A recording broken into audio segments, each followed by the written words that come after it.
अच्छा, तो ये वाला जो प्रोग्राम है ये हमने 3 फेजेस में डिवाइड किया है, ठीक है। Module A, B and C. Module A में 2 मंथ्स का टाइम है। इसके अंदर हम 3 चीज़ें कवर करते हैं: operating system, Linux, containerizing application with Docker and orchestration with Kubernetes। अच्छा, डोंट वरी अगर आपको इसमें कुछ भी समझ नहीं आया, ठीक है। लिनक्स क्या है आपको यहाँ से समझ आ जाएगी कि ये बिगिनर से लेके शुरू करते हैं। लिनक्स आपका ऑपरेटिंग सिस्टम है। जैसे आप विंडोज़ यूज़ करते हैं ना, वैसे लिनक्स होता है जो हम लोग यूज़ करते हैं ऑपरेटिंग सिस्टम डेवलपमेंट के लिए और सर्वर्स के लिए, ठीक है। तो क्लाउड पे अगर आपने काम करना है तो आपको लिनक्स लाजमी सीखना है। तो हमने शुरुआत ही यहीं से की कि लिनक्स से हम स्टार्ट करें। फिर हम क्लाउड नेटिव वाले पोर्शन पे ज़्यादा फोकस करते हैं पहले मॉड्यूल पे। यहाँ पर हम क्या करेंगे, हम आपको एप्लीकेशन डेवलपमेंट में एकदम से नहीं लेके जा रहे, हम पहले एप्लीकेशन की डिप्लॉयमेंट पे लेके जा रहे हैं कि इवन अगर आपको एप्लीकेशन बनाना नहीं आती तो आप उसको डिप्लॉय तो कर सकते हैं, ठीक है। अच्छा, इसकी रिक्वायरमेंट जो है ना मार्केट में बहुत ज़्यादा है। ये जो कुबरनेटीज है ना, this is now the king. इसके बगैर कोई भी काम नहीं हो सकता अभी। तो होता क्या है कि आपके पास कोई एप्लीकेशन बनती है, कोई आपके पास डेवलपर्स होते हैं जो एप्लीकेशन को प्रोग्राम कर रहे हैं। वो जब प्रोग्रामिंग कर लेते हैं, आपके पास जो कोड तैयार हो जाता है, उस एप्लीकेशन को हमें डिप्लॉय करना होता है, कस्टमर तक पहुंचाना होता है। नॉर्मली अगर आप कोई डेस्कटॉप एप्लीकेशन, पहले ज़माने में सीडीज आती थी, राइट, सीडी के अंदर आप सॉफ्टवेयर लेकर आते थे, फिर उसको इंस्टॉल करते थे, राइट। तो वो एक पैकेज था एक किस्म का। इसी तरह से सर्वर पे जब हमें डिप्लॉयमेंट करनी होती है तो हम ऑब्वियसली फिर सीडी के थ्रू तो कर नहीं सकते। तो हमें कोई मैकेनिज्म चाहिए जिसके थ्रू हम अपनी एप्लीकेशन को किसी सर्वर के ऊपर, क्लाउड के ऊपर डिप्लॉय कर सकते। तो उसके लिए हम डॉकर यूज़ करते हैं। और उसमें होता है क्या है कि हमारा जो हमारी एप्लीकेशन को एक कंटेनर, एक वर्ड है जिसके अंदर हम उसको पैकेज करते हैं और उस कंटेनर को फिर किसी भी क्लाउड सर्वर पे हम डिप्लॉय कर सकते हैं, ठीक है। तो ये थोड़ा सा मैनुअल वर्क होता है और इस सारे मैनुअल प्रोसेसिंग को हम ऑटोमेशन पे लेके जाएं अगर, तो ये सब कुबरनेटीज के थ्रू हम ऑटोमेशन पे कर सकते हैं। इसके काफ़ी सारे एडवांटेजेस हैं जो हम आगे डिटेल में लेके चलेंगे, पूरा कोर्स जब कवर करेंगे, ठीक है। तो ये हमारा पहला मॉड्यूल है। अच्छा, हम यूबंटू पे फोकस करेंगे क्योंकि बिगिनर्स के लिए Linux is the best, Ubuntu is the best flavour for beginners, क्योंकि उसमें आपको ग्राफिकल इंटरफेस भी मिल जाता है और उसका जो लुक एंड फील है वो विंडोज़ एंड मैक के करीब करीब है। तो अगर आप विंडोज़ यूज़र्स हैं तो आपको आसानी हो जाती है। हाँ, अगर आपके पास मैक है तो मैक के अंदर, मैक और लिनक्स के अंदर वैसे ही यूनिक्स का शेल चल रहा होता है, ठीक है। तो अगर आपके पास मैक है तो आपको लिनक्स पे आने की ज़रूरत नहीं पड़ती, but will still learn the Linux command line जो मैक के ऊपर भी चलती है, ठीक है। तो जैसे मैं मैक यूज़ करता हूँ, मेरे पास लिनक्स इंस्टॉल नहीं है, लेकिन लिनक्स की जो कमांड्स हैं वो मेरे मैक पे चलती हैं, ठीक है। तो अगर आप मैक यूज़र हैं तो आपको कुछ नहीं करना होगा, अगर आप विंडोज़ यूज़र हैं तो आपको लिनक्स इंस्टॉल करना होगा। तो ये हमारा पहले 2 महीने का टारगेट होगा। इसके एंड में 2 महीने के बाद क्लाउड नेटिव फाउंडेशन का एग्ज़ाम होता है, सर्टिफाइड कुबरनेटीज एप्लीकेशन डेवलपर, जो इस वक्त सबसे ज़्यादा प्रेस्टिजियस सर्टिफिकेशंस के अंडर आता है क्योंकि वो इट्स नॉट इजी, ठीक है। अच्छा, ईजी भी नहीं है लेकिन हार्ड भी नहीं है। ईजी इसलिए नहीं है कि अगर आप प्रैक्टिस नहीं करेंगे तो होगा नहीं। बहुत सारे जो सर्टिफिकेशंस होती हैं ना, उसमें क्या होता है, मल्टीपल चॉइस टाइप के टेस्ट होते हैं कि मैं तो एक बार बुक को देख के जाके एमसीक्यू तो कोई भी क्लियर करके आ जाता है। इसमें मसला क्या है कि आपको एमसीक्यू में आंसर नहीं देना होता, इसमें आपको एक्चुअली करते क्या है ये कि आपको 2 घंटे का टाइम देते हैं। इसी तरह से जैसे हम अभी बैठे हैं ना, मैंने अपनी स्क्रीन शेयर की हुई है और अपना कैमरा ऑन किया हुआ है। तो ये करते क्या है कि इसी एनवायरनमेंट में बैठते हैं, आपका पूरे सराउंडिंग्स चेक करते हैं, मेक श्योर करते हैं कि कोई चीटिंग नहीं हो रही, और आपको फिर रियल टाइम में वो प्रॉब्लम्स देते हैं कि आप इन प्रॉब्लम्स को सॉल्व करें, ठीक है। तो ये जो 2 मंथ्स की जो ट्रेनिंग है, इसके बाद आप ये CKD सर्टिफिकेशन के लिए आप एलिजिबल हो सकेंगे, आप आपको क्लियर कर सकेंगे, ठीक है। तो ये हमारा 2 महीने का टारगेट होगा कि हम कुबरनेटीज की सर्टिफिकेशन कंप्लीट करें। तो इसकी कुछ फीस होती है, हम लोग नहीं लेते, जो क्लाउड नेटिव फाउंडेशन है उसके साथ आप डायरेक्टली करेंगे। तो जिसने भी ये सर्टिफिकेशन लेनी है तो आई थिंक उसके $300 के चार्जेस हैं। तो जिसने सर्टिफिकेशन जिसको भी चाहिए वो ये बाय करके उस पर एग्जाम दे सकते हैं। फिर हमारा मॉड्यूल बी, मॉड्यूल ए के अंदर हमने डिप्लॉयमेंट्स का काम सीख लिया। अब हम आ जाते हैं एप्लीकेशन डेवलपमेंट। एप्लीकेशन डेवलपमेंट में हम फ्रंट एंड से स्टार्ट करते हैं। फ्रंट एंड में तीन चीज़ें कवर करते हैं हम, HTML, CSS and JavaScript. HTML is a simple kind of thing, बहुत से लोगों को पहले से भी आती है तो उनके लिए एक रिव्यू हो जाती है, और कुछ हम एक्स्ट्रा डिटेल्स में भी जाते हैं। तो it's always a good idea for a review. अगर आती है आपको तो ऑल द बेटर, आपको इजी हो जाएगा। और फिर CSS, ठीक है। HTML से हम क्या करते हैं, अपना स्ट्रक्चर बनाते हैं एप्लीकेशन का, और CSS से हम उसकी अपीयरेंस को बेहतर करते हैं। अच्छा, फिर जो तीसरी चीज़ है ना मॉड्यूल बी में जो सबसे ज़्यादा इंपॉर्टेंट है, वो जावास्क्रिप्ट है। ठीक है, जावास्क्रिप्ट हमारे ये पूरा मॉड्यूल जो है ना, ये जावास्क्रिप्ट स्पेसिफिक है। होता क्या है कि आगे मॉड्यूल सी में जब हम देखेंगे तो ये जितनी भी टेक्नोलॉजीज है ना, ये सारी बेस्ड हैं जावास्क्रिप्ट पे। तो अगर आपकी जावास्क्रिप्ट वीक है तो यहाँ पर आप मारे जाएंगे। तो हम क्या करेंगे कि मॉड्यूल बी में जावास्क्रिप्ट को अच्छी तरह से रिव्यू करेंगे, अच्छी तरह से कवर करेंगे। ठीक है? ये आपकी फाउंडेशन है।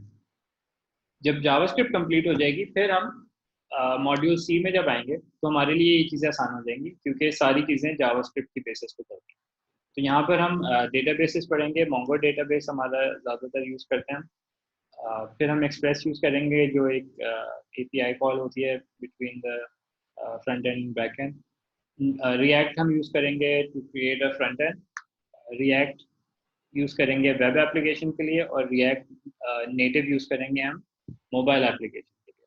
इससे आपको फ़ायदा क्या हो जाता है कि एक ही कोड बेस के ऊपर आप एंड्रॉयड एंड iOS की एप्लीकेशंस भी आप इसी से बना सकते हैं। ठीक है, तो आपको वेब एप्लीकेशन बनाना आ जाएगी रिएक्ट के थ्रू, और मोबाइल एप्लीकेशन एंड्रॉयड की भी और iOS की भी, आईफोन की भी, रिएक्ट नेटिव के साथ। ठीक है, और फिर नोड जेएस जिसमें हम सारी अपनी बैकग्राउंड बैक एंड जो लॉजिक है, बिजनेस लॉजिक है, वो सारी हम नोड जेएस के थ्रू करेंगे। तो ये सारा जितना भी है ये जावास्क्रिप्ट के बेसिस पर पूरा मॉड्यूल डिफाइन है। तो इसको हम कहते हैं जावास्क्रिप्ट एवरीवेयर। ठीक है, तो आपने बेसिकली एक प्रोग्रामिंग लैंग्वेज सीखनी है इसमें, जावास्क्रिप्ट, और वो हर जगह आपकी अप्लाई हो जाएगी। ठीक है, तो ये हमारा 8 मंथ्स का ट्रैक है।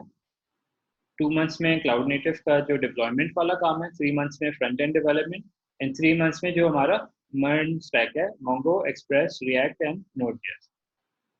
तो ये पूरा हम लोगों ने अगले 8 मंथ्स के अंदर कवर करना। इसके बाद क्या होगा, इसके बाद 8 मंथ्स के बाद हम क्या करेंगे, आप जब ये कंप्लीशन पर आएंगे ना, आपको एक फाइनल प्रोजेक्ट मिलेगा। फाइनल प्रोजेक्ट आपको बनाना होगा ये सारी चीज़ें यूज़ करते हुए। ठीक है, ये सारी चीज़ें यूज़ करते हुए जब आप फाइनल प्रोजेक्ट बना लेंगे तो हम आपको बूट कैम्प में लेकर आएंगे। बूट कैम्प में क्या होगा कि हमारे पास जो सीनियर डेवलपर्स हैं उसमें उनके साथ आपको पेयर करेंगे, और आप क्या करेंगे कि आप ये सारी जितनी भी चीज़ें आपने सीखी हुई होती हैं, यहाँ पर क्या होता है कि आपको एक एकेडमिक पर्सपेक्टिव होता है। कोशिश तो हमारी होती है कि जितना प्रैक्टिकल एक्सपोजर दे सकें वो करें, लेकिन क्लास के अंदर आप अंदाज़ा लगा सकते हैं कि कितना टाइम शॉर्ट होता है। तो इसके बाद हम बूट कैम्प के अंदर आपको हैंड्स ऑन एक्सपीरियंस ज़्यादा देने के पोजीशन में आ जाते हैं, क्योंकि नंबर 1 आपको सारी चीज़ें आती हैं, तो सर पे से नहीं गुजरती। और नंबर 2 के फिर हम आपको प्लेस कर सकते हैं ना किसी डेवलपर के साथ, तो आप ज़्यादा टाइम लगा सकते हैं। तो it's not just about learning and reading, उस वक्त फिर आपको अप्लाई करने का टाइम मिल जाता है। तो उसमें फिर आपका जो क्या कहते हैं पोर्टफोलियो कह लें, वो बनाने शुरू हो जाता है। अच्छा, फिर बूट कैम्प में एक तो ये चीज़ होती है कि आप डेवलपर्स के साथ में मिलके आप अपना हाथ साफ करते हैं इन चीज़ों पे। पैरेलल के अंदर हम आपको पढ़ाना नहीं छोड़ते। ठीक है, क्योंकि आप आदत बना लें कि आपको कंटिन्यूसली अपने आप को अपडेट करना होगा। किस तरह से कि इसके बाद फिर आपको डेवऑप्स पे आना होगा, डेवऑप्स पे फोकस करना होगा, जिसके अंदर हम क्या करेंगे, हम फोकस करेंगे आपके कुछ टूल्स आते हैं जो यहाँ पर क्या हो रहा है कि यहाँ पर हमने एप्लीकेशन बनाना सीख ली और डिप्लॉयमेंट करना सीख ली, लेकिन ये सारा काम अभी मैन्युअली हो रहा है, ठीक है। डेवऑप्स के अंदर हम आपको ऑटोमेशन सिखाएंगे कि आपको ये वाला जो ट्रैक है ना, इसके ऊपर कम फोकस करना पड़े और इसको आप ऑटोमेशन पे चला सकें, और सारा फोकस आपका इधर होना चाहिए कि आप अपनी एप्लीकेशन पे टाइम लगा सकें, ठीक है। एप्लीकेशन पे टाइम लगा सकें और जो डिप्लॉयमेंट वाली चीज़ें वो ऑटोमेशन पे चल सकें, ठीक है। इसके फायदे और नुकसान मैं आगे चल के डिटेल में भी बताऊँ। और जब ये सब कंप्लीट हो जाएगा तो बूट कैंप के एंड पे होगा क्या, आप एक कंप्लीट प्रोडक्ट होंगे। देखें ये वाला जो ट्रैक है ना, ये जो पूरा प्रोसेस मैंने आपको बताया, इसको फॉलो करना वैसे बहुत आसान है, लेकिन एट द सेम टाइम बहुत मुश्किल भी है। अच्छा, मुश्किल किस सेंस में मैं कह रहा हूँ, मैं ये इसका मतलब ये नहीं है कि टेक्नोलॉजी बहुत एडवांस हो गई है कि आपसे होगा नहीं, ये मतलब नहीं है। मुश्किल इस सेंस में है कि आप टाइम नहीं लगाएंगे। ज़्यादातर लोग कंसिस्टेंटली पढ़ाई करते नहीं है, ठीक है। तो जो मेजोरिटी ऑफ जो क्या कहते हैं फेलियर रेट जो होगा ना, वो इसलिए होगा कि टाइम नहीं लगाया, पढ़ाई नहीं की। बहुत सारी टेक्स्ट बुक्स फॉलो करनी होंगी, तो रीडिंग करनी होगी, कोडिंग करनी होगी, प्रैक्टिस करना होगा, तो आपको डेली कुछ टाइम इसमें लगाना पड़ेगा, तब जाके आप इसको सीख सकेंगे। याद करें, जब आप स्कूल में होंगे या यूनिवर्सिटी में होंगे, अगर आप मैथ क्लास अगर पढ़ते थे, मैथ क्लास में, और टीचर आपको कोई फॉर्मूला पढ़ाए, उस वक्त क्योंकि मैथ बहुत ज़्यादा लॉजिकल होती है, तो जब चॉक बोर्ड पे या ब्लैक बोर्ड पे जहाँ पर भी आपको वो फॉर्मूला सॉल्व करके दिखा रहे होते हैं, सब समझ आता है, सब बिल्कुल क्लियर नजर नजर आ रहा होता है, सब समझ आ रहा है। जैसे ही आप घर जाते हैं, सब खत्म, कुछ भी याद नहीं होता। ऐसा ही होता है ना, क्योंकि होता क्या है, अम, हमारे अंदर ना मसल मेमोरी एक चीज़ होती है। जो चीज़ आप रिपीटेडली खुद से अपने हाथ से करते हैं ना, वो आपके लिए इजी हो जाता है। और जिस चीज़ को आप प्रैक्टिस नहीं करते ना, वो ना आपसे हो पाता है, ना आपको याद रहता है। तो इसी तरह से प्रोग्रामिंग में भी यही है। अगर आप प्रैक्टिस करते हैं अपने हाथ से खुद से, यहाँ पर क्लास में मैं खुद से आपके सामने कर रहा हूँ, कोडिंग भी कर रहा हूँ, सब कुछ कर रहा हूँ, आपको मुझे देख के सब नज़र भी आ रहा होगा कि सब समझ भी आ रहा होगा। लेकिन इसमें मसला क्या है कि मेरे करने से और आपको मुझे कोडिंग करते हुए देखने से आपको कोडिंग नहीं आ जाएगी, ठीक है। वो कब आएगी, जब मैं आपको असाइनमेंट दूंगा और आप वो असाइनमेंट खुद से करेंगे। वो जब आएगी जब आप खुद से प्रैक्टिस करेंगे, एक्स्ट्रा प्रैक्टिस करेंगे, ठीक है। जितनी आप प्रैक्टिस करेंगे उतना ज़्यादा आपको ये काम करना है। और इजी किस तरह से था, मैंने कहा था इजी है। इजी इस तरह से है, अगर आप इसमें टाइम लगाएंगे, कोशिश करेंगे, तो इससे आसान भी कोई चीज़ नहीं है, ठीक है। यहाँ पे थोड़े कुछ क्वेश्चंस हैं, मैं ये क्वेश्चंस ले लेता हूँ, हैंड रेज किए हैं।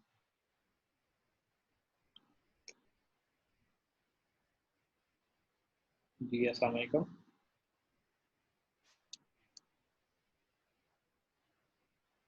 हेलो, यस क्वेश्चन नहीं है। अस्सलाम वालेकुम उसामा। जी वालेकुम सलाम। जी उसामा, सवाल है कोई, जी क्वेश्चन है आपका कोई, हैंड रेज किया बताओ। कोई क्वेश्चन नहीं है आपका, सुन रहा हूँ, लेक्चर सुन रहा हूँ आपका मैं। अच्छा अच्छा, ठीक है। वो अगर देखें, अगर कोई क्वेश्चन नहीं है तो प्लीज अपना हैंड लोअर कर लें, क्योंकि मुझे लग रहा है कि सवाल है। सफीउल्लाह, सवाल है।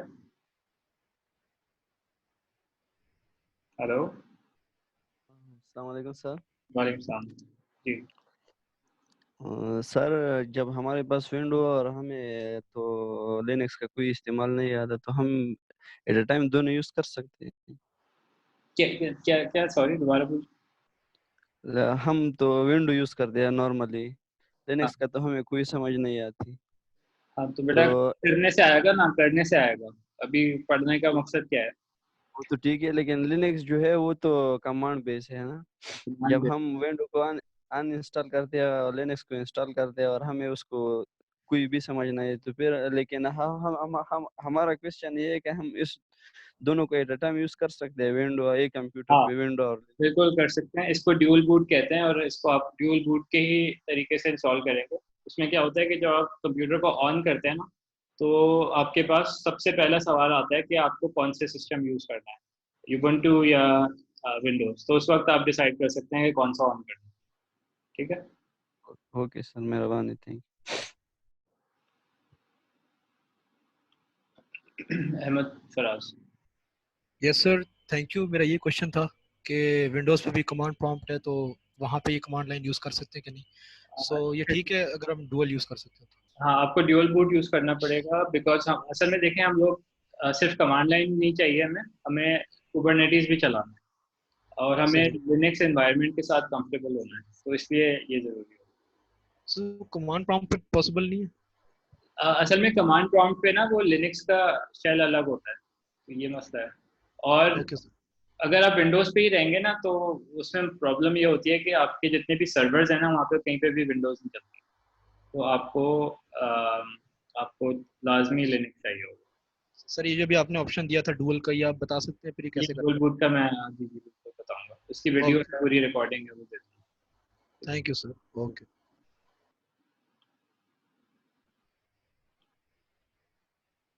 दूंगा। सैयद हमजा अजीम।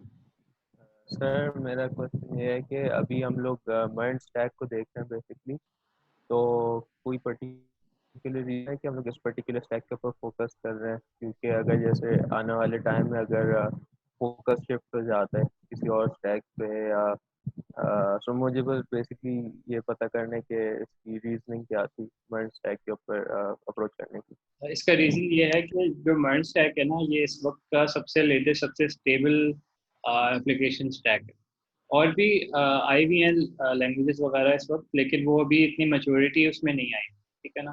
तो हमें अभी वो उस स्टैक पे जाना है जहाँ पर हमें सपोर्ट ज़्यादा मिल जाएगी, जहाँ पर लाइब्रेरीज और ये सारी सारी चीज़ें एग्जिस्ट करती हैं। तो और भी हैं ऑप्शंस, लेकिन this is the best one right now. ठीक है।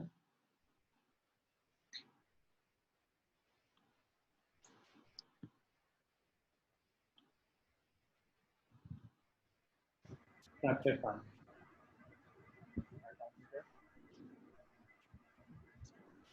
शाकिर खान, आवाज़ बहुत कम आ रही है, आवाज़ नहीं आ रही। सर अभी क्लियर है आवाज? आवाज़ बहुत लो है। आई गेस टाइप करके सवाल कर लो, मैं फिर रिस्पॉन्ड कर दूंगा। आवाज़ नहीं आ रही।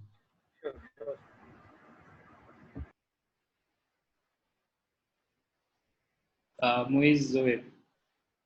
हाँ जी सर, मेरा ये सवाल था कि ये जो मॉड्यूल 1 है, जी ये डॉकर और कुबरनेटिस, तो ये डॉकर और कुबरनेटिस, तो आई गेस ये भी कमांड लाइन ही होगा पूरा पूरा।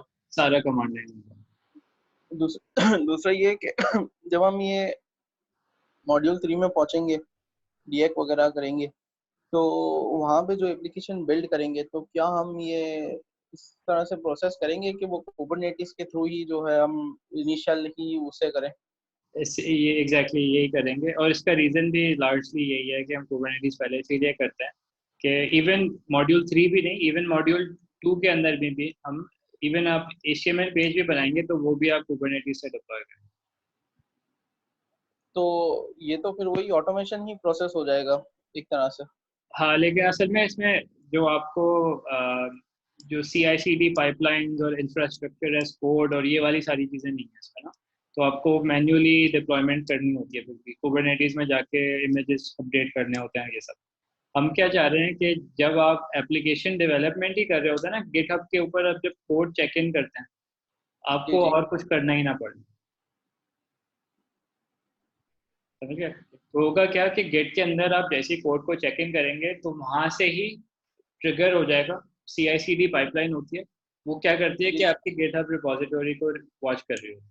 जैसे ही आप जी ट्रिगर जी। से चेक इन करेंगे, तो वहां से आपकी पाइपलाइन का ट्रिगर एक्टिव होगा, वहीं से डॉकर का इमेज बनेगा, वहीं से टेराफॉर्म ट्रिगर होगा, वहीं से कुबरनेटिस पे डिप्लॉयमेंट होगी। सारी चीजें ऑटोमेशन पे खुद ही खुद हो जाएंगी।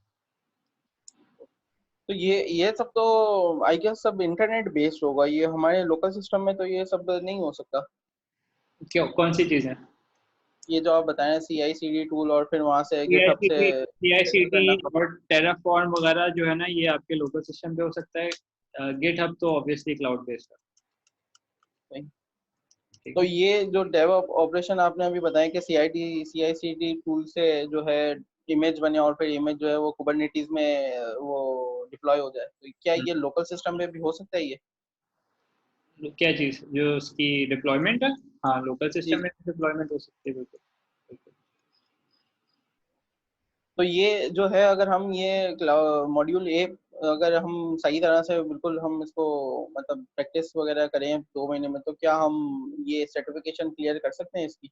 जो CKAD सर्टिफिकेशन है, ये तो आप इजीली कर सकते हैं। कौन सी वाली? CKAD जो कुबरनेटीज वाली है, उसी की बात कर रहे हैं। जी जी हाँ, जी जी जी। वो 2 महीने के बाद आपके पास वो पूरी ट्रेनिंग होती है, तो उसके बाद आप 1-2 हफ्ते और उसमें ना कुबरनेटीज पे मेरे जी पास जी और उसके प्रैक्टिस टेस्ट वगैरह हैं, तो जी जी। वो आप उसमें 2 हफ्ते और फोकस करके ना प्रैक्टिस, अपना हाथ साफ करें और आप टेस्ट क्लियर कर लें। Thank you. कोई बात नहीं।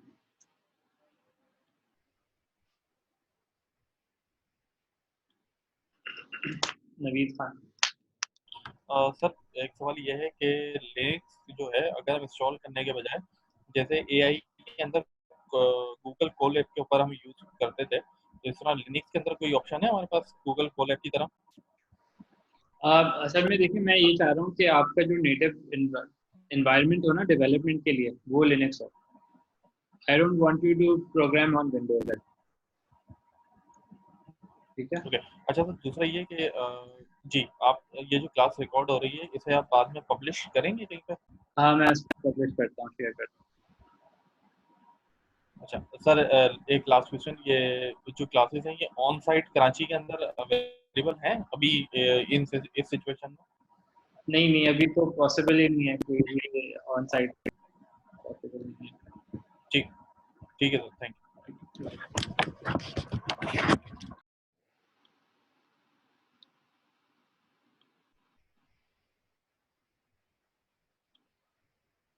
जी मोइज जोएब।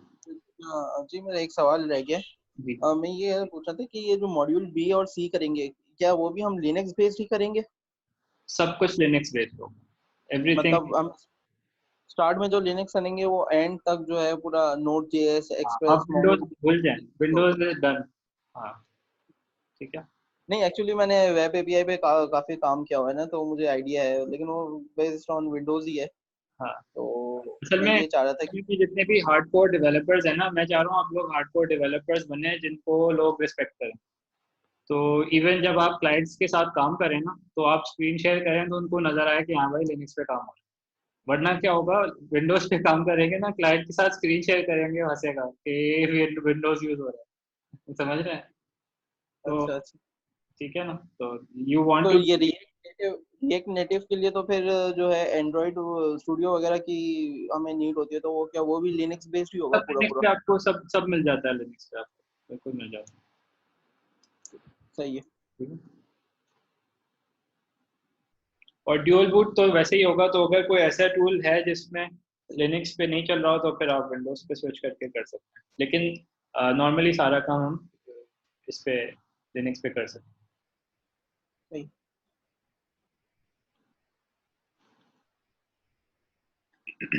मुनीर करीम कमल भाई, भाई साहब। भाई मैंने बोला था जो लिनक्स के लिए अपने ऑपरेटिंग सिस्टम उबुंटू डाउनलोड करना है, हाँ, वो कहाँ से वो कहाँ से इंस्टॉल करें? ubuntu 20.04 है, मैं आपको वीडियो शेयर कर दूंगा जिसमें पूरी इंस्ट्रक्शन है स्टेप बाय स्टेप। ठीक है भाई।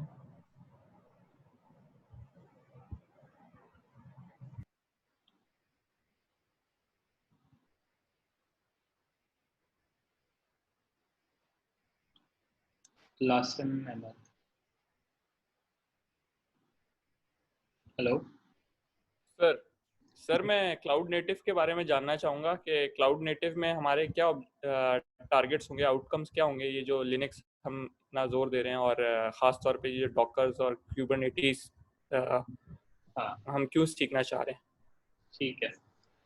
इसके लिए मैं अपनी प्रेजेंटेशन आगे कंटिन्यू करूं, तो ये वाला डिटेल में काफ़ी मैं आंसर कर दूंगा, ठीक है। जी सर। वो हम फिर ऐसा करते हैं कि आगे बढ़ते हैं। अच्छा जी, तो यहाँ तक हमने अपने कोर्स के बारे में ओवरव्यू ले ली थी।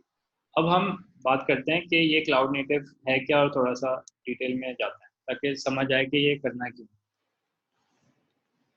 सबसे पहले, हाँ एक और चीज़, अगर आप ये सेशन मैंने लास्ट सैटरडे को भी किया था, तो अगर आपने सैटरडे को ऑलरेडी लिया हुआ है तो आज इसका रिपीट है। तो कल से हमारी रेगुलर क्लास नंबर 2 होगी, आज क्लास 1 का रिपीट हो रहा है, ठीक है।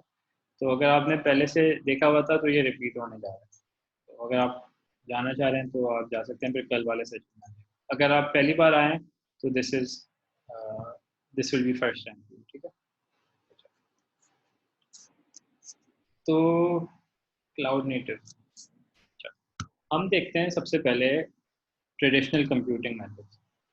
क्लाउड नेटिव से पहले क्या था, ठीक है, क्योंकि हमने सवाल, जैसे अभी सवाल पूछा था कि ये सब हम करना क्यों चाह रहे हैं, तो इसको आंसर करने के लिए बेहतर तरीके से सबसे पहले हमें ये देखना है कि इससे पहले क्या था और लोग अभी तक कर क्या रहे थे, ठीक है। किस तरह से क्लाउड पे डिप्लॉयमेंट्स होती थी, किस तरह से एप्लीकेशंस चलती हैं, ठीक है।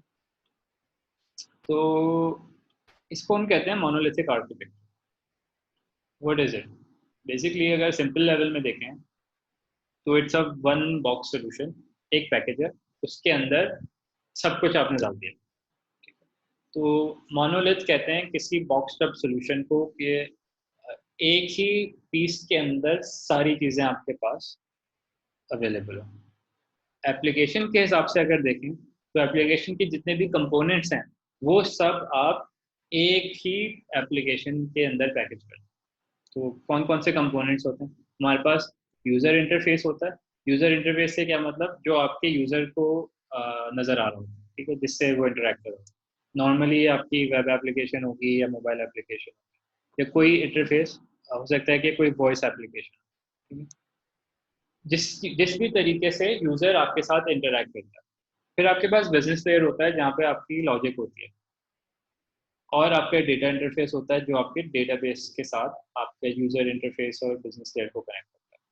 ये सारी जो लेयर्स हैं आपकी एप्लीकेशन की मोनोलिथिक आर्किटेक्चर में, ये सब कुछ एक साथ पैकेज होता है, टाइटली बाउंड टुगेदर होता है, ठीक है, आपस में एक दूसरे पे डिपेंडेंट होता है, ठीक है। तो ये मोनोलिथिक सॉफ्टवेयर होता था। इसको डिज़ाइन किया था कि इसके अंदर जो भी रिक्वायरमेंट है, जो भी इसको चीज़ें चाहिए चलने के लिए, वो सब इसके पास पहले से मौजूद है। कुछ भी एडिशनल एप्लीकेशन की ज़रूरत नहीं है। Everything is there already in this box, ठीक है। तो इसके जो पॉइंट्स हैं वो क्या क्या हैं? सबसे पहले कि जितने भी लेयर्स हैं ये आपस में एक दूसरे से कनेक्टेड हैं और एक दूसरे पे डिपेंडेंट हैं, और ये बहुत ज़्यादा टाइटली कपल्ड आर्किटेक्चर कहते हैं इसको, क्यों? हर कंपोनेंट एक दूसरे से लिंक हुआ हुआ है, ठीक है। तो एक जगह अगर आप कुछ चेंज करेंगे तो it will affect everything, right. At least अगर डायरेक्टली नहीं भी कर रहा हो तो आपके पास रिस्क तो होता है कि हो सकता है अगर आपने इंटरफेस में कोई चेंज किया है तो आपने कोई बिजनेस साइट में लॉजिकल कोई एरर आ गया, ठीक है। अगर आप डेटाबेस को चेंज करते हैं तो यहाँ पर कुछ और इफेक्ट ना हो। तो मोनोलिथिक आर्किटेक्चर में क्योंकि एवरीथिंग इज टाइटली कपल्ड, आपकी एप्लीकेशन के अंदर एक दूसरे से बहुत ज़्यादा आपस में क्या कहते हैं, जो एसोसिएशन है वो बढ़ जाती है। फिर क्योंकि सब कुछ एक साथ एक ही पैकेज के अंदर है, इसका अब साइज होता है, everything is there in the one box, तो वो बॉक्स आपका बहुत ज़्यादा बड़ा हो जाएगा, ठीक है। एवरीथिंग इज देयर, तो ये इसकी कॉम्प्लेक्सिटी भी बढ़ जाएगी। अब आप सोचें कि मैंने कोई मोनोलिथिक आर्किटेक्चर बनाया हो, कोई सॉफ्टवेयर बनाया हो इस आर्किटेक्चर, तो क्या होगा कि जब आप इसको समझने के लिए आएंगे तो आपको इतना बड़ा डब्बा नजर आएगा और आपको ये भी नहीं समझ आएगा कि मैं शुरू कहाँ से करूँ देख, ठीक है। और फिर चेंजेस अगर करनी है तो फिर तो और मुसीबत। इसका एग्जांपल आप ये समझ सकते हैं कि ये जो PHP वाले डेवलपर्स होते हैं, टेम्पलेट्स खरीद रहे होते हैं और पता नहीं क्या कर रहे होते हैं, ये सारा मोनोलिथिक आर्किटेक्चर पे बना होता है, राइट। तो टेम्पलेट तो खरीद लेते हैं, देखने में बड़ी अच्छी लग रही होती है, लेकिन जब जाते हैं कस्टमाइजेशन के लिए तो फिर दिमाग का क्या होता है आपको पता है, क्योंकि आपको पूरा कोड पढ़ना, उसको पूरा समझना कि कौन सी फंक्शनैलिटी किधर है, उसको पूरा डिसाइफर करना एक फुल टाइम जॉब है, राइट। तो होता है क्या है कि नॉर्मल टेम्पलेट्स खरीद लेते हैं और फिर उसको कस्टमाइज कर ही नहीं पाते, ठीक है।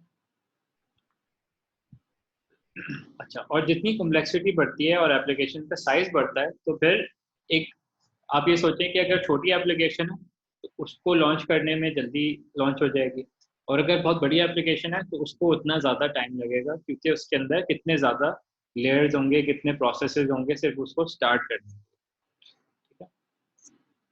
आप ये सोचें कि अगर आप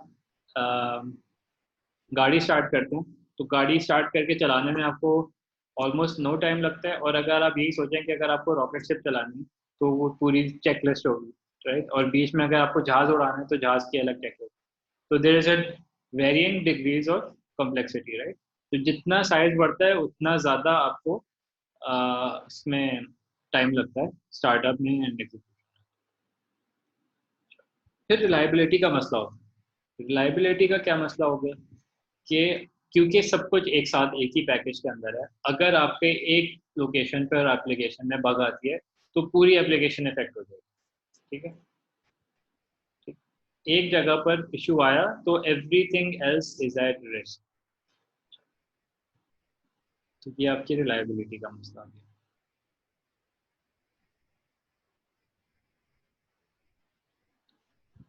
मोनोलिथिक एप्लीकेशंस के अंदर आपको बैरियर मिलता है नई टेक्नोलॉजी को अडॉप्ट करने का। किस तरह से? लेट्स सपोज कि हम मर्न स्टैक पे काम कर रहे हैं। मर्न स्टैक से पहले एक और स्टैक था मीन स्टैक, आपको शायद कुछ लोगों ने सुना हो। तो उसमें रिएक्ट की जगह एंगुलर होता था। लेट्स सपोज आप मीन स्टैक पे काम कर रहे हैं और आप मोनोलिथिक आर्किटेक्चर पे काम कर रहे हैं। अगर आपने डिसाइड किया कि अच्छा अगर आपने मीन से मर्न पे आना है तो आपको फिर वो एक कंपोनेंट को रिप्लेस करना है।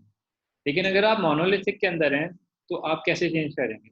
क्योंकि अगर आपने अगेन एक जगह चेंज किया तो उससे पहले वाली स्लाइड में क्या था कि आप किसी एक जगह पर चेंज करते हैं और बग आ जाता है तो आप अपनी पूरी एप्लीकेशन को रिस्क में जाते हैं। तो क्या होता है कि इसी वजह से अगर आपने न्यू टेक्नोलॉजी अडॉप्ट करती है तो क्योंकि ये सारा एक साथ पैकेज हुआ हुआ है, टाइटली इंटीग्रेटेड है, तो आप न्यू टेक्नोलॉजी को टेस्ट नहीं कर पाएंगे क्योंकि आपको फिर पूरी एप्लीकेशन में करना पड़ेगा, ठीक है।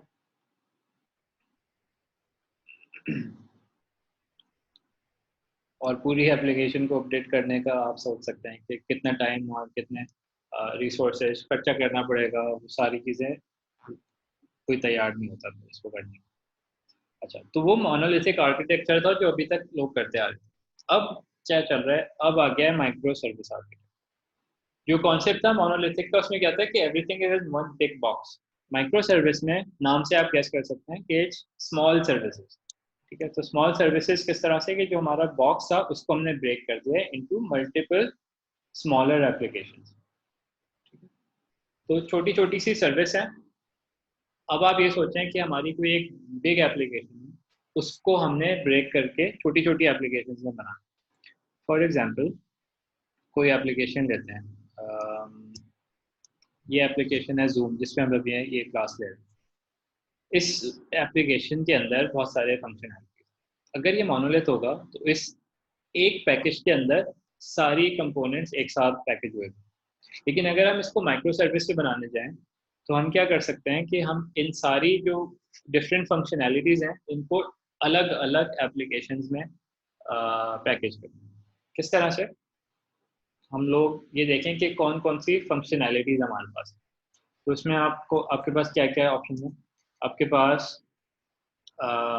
स्क्रीन शेयर का ऑप्शन है, आपके पास रिकॉर्डिंग का ऑप्शन है, आपके पास ऑडियो का ऑप्शन है, वीडियो का ऑप्शन है, रिमोट कंट्रोल का ऑप्शन है, एनोटेशंस का ऑप्शन है, राइट। ये सारे डिफरेंट फीचर्स हैं जो जूम के अंदर आपको एक कॉल के अंदर मिल रहा है। अगर ये मोनोलिथ है तो ये सारी चीज़ें एक साथ कोड।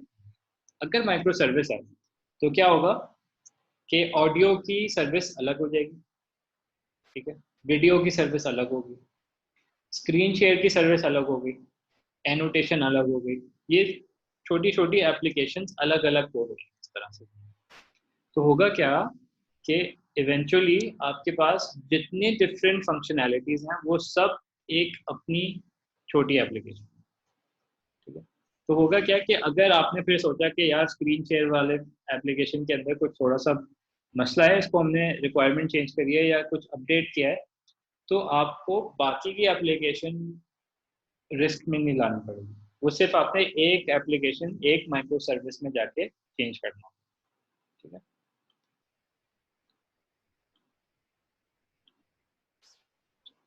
तो माइक्रो सर्विस आर्किटेक्चर से हमें कुछ एडवांटेजेस मिल जाते हैं। कौन कौन से एडवांटेजेस? सबसे पहले कि हमारी ऑर्गेनाइजेशन बेहतर हो जाए। किस तरह से? कि क्योंकि हर माइक्रो सर्विस एक टास्क पे फोकस होती है, one micro service one task, तो आपकी ऑर्गेनाइजेशन ऑब्वियसली बेहतर हो जाएगी, ठीक है, क्योंकि आपकी जो बिग एप्लीकेशन थी उसको आप ब्रेक कर सकते हैं इनटू फंक्शनैलिटीज एंड टास्क। फिर डीकपलिंग हो जाती है। जो हमने मोनोलिथ में देखा था कि हर चीज़ आपस में इतनी ज़्यादा क्लोजली रिलेटेड थी, माइक्रो सर्विसेज में हम इसको ब्रेक कर सकते हैं, ठीक है, हर टास्क को अपने हिसाब से अलग कर सकते हैं, ठीक है। तो इससे क्या होगा कि हम एप्लीकेशन को डिस्ट्रीब्यूट कर रहे हैं, और जितनी डिस्ट्रीब्यूट होगा, जितना ब्रेक करेंगे, उतनी तेज़ी से हम उसको स्टार्ट भी कर सकेंगे, क्योंकि याद करें मैंने कहा था छोटी एप्लीकेशन को आप तेज़ी से स्टार्ट कर सकते हैं।